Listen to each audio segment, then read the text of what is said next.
Hey everybody, welcome back. My name is Nick930 and today we are taking a look at the DLC that finally dropped for the PC today called Eclipse. This is for Call of Duty Black Ops 3 and this is the second DLC pack.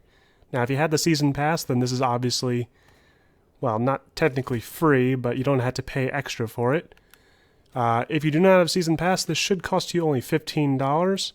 And let's just talk about some of the maps, the map design, and what to expect. So what we are seeing here is some gameplay from the new map Knockout. Knockout is set in a Shaolin temple high up in the mountains, and it looks gorgeous. This might be one of the better looking maps in the game at the moment. You got a lot of cherry blossoms, lots of rich colors, and it's a lot of fun to play too. You got some nice strong gameplay in the middle, lots of focus on medium range combat and close range. And then you got some long lanes on the right and left side that I'm sure are going to be a sniper paradise once people start learning of this map. Okay, so next up is Rift. Rift is very different from Knockout in that it takes place in a futuristic military complex set high above an active volcano. This map wasn't my favorite. This might actually be my least favorite from the DLC, but it is pretty interesting because it has a lot of focus on close quarter combat, so you're definitely going to want to run with an SMG and a shotgun in this one. Okay, so let's talk about Virg. Virg is a remake of a map from World at War.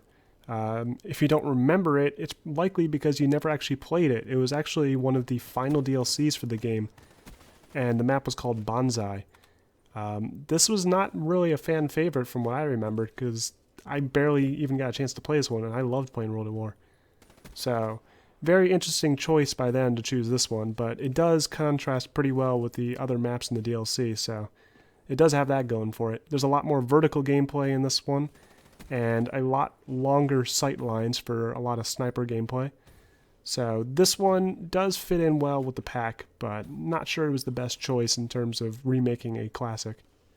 And finally we have Spire. Spire takes place in a futuristic suborbital airport terminal, according to the description on the Call of Duty page, and is one of the prettier looking maps next to Knockout, obviously.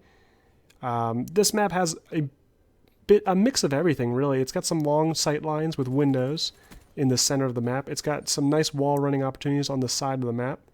Pretty much your only chance to get around the side of the map, actually, which makes the map a lot more interesting, and the chances of people killing themselves much higher than usual. Okay, so finally, let's turn our attention over to the brand new zombie map. So this zombie map takes place in a swampy area in Japan.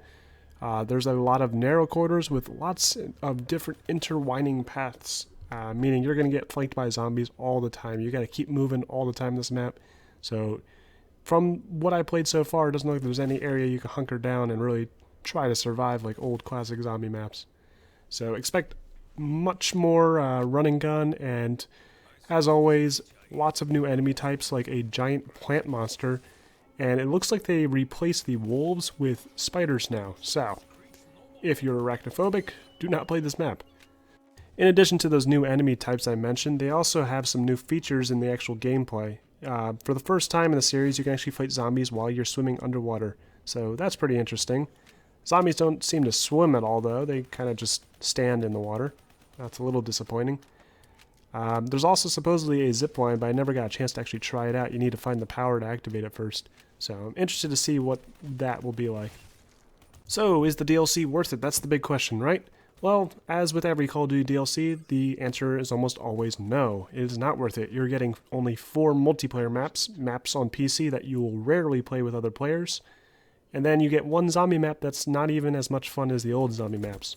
I would say wait for a nice big sale on the Season Pass. You can probably get the Season Pass for $30 during the Steam sale. And just keep holding out hope that Treyarch will finally give us the promised mod support they said they were going to give us in this game. I'm looking forward to a lot of custom zombie maps. We haven't had a good zombie map in a good long while now. So that is everything. Thank you for watching, everybody. Please like and subscribe, and I will see you all next time.